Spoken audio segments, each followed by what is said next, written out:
Hello, magandang araw, Cash Dropper.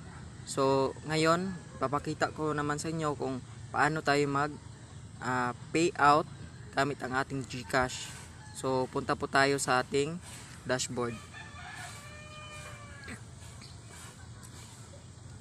So, ayan.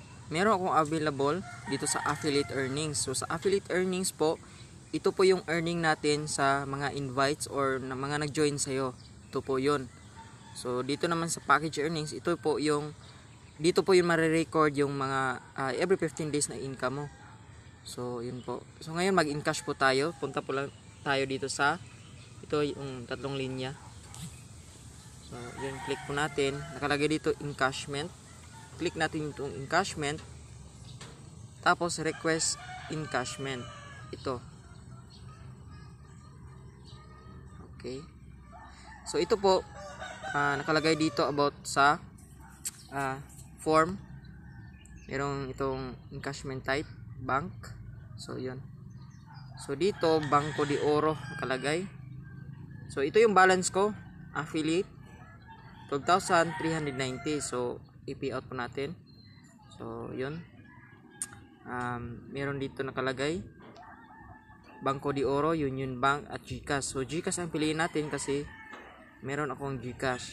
So dito enter name, so pangalan ng GCash mo. So ito yung name ko, G. Warlin Silvino. Okay. So enter account number 0909-7875-437. So yan. So dito amount na ipag-payout natin. So meron siyang bracket. So meron siyang 10,000.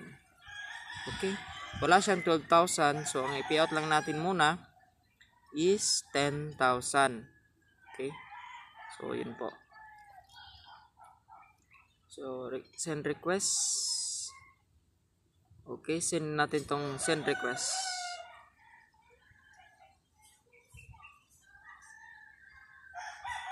Okay, so ngayon meron na tayong 10,000. So ito po yung sa package ko dati na purchase ako ng package para sa partner ko. So dito nag-payout ako dito is November 17. So ngayong araw na to. So pending pa siya. Kasi sa Monday, i-release na po ito. Okay.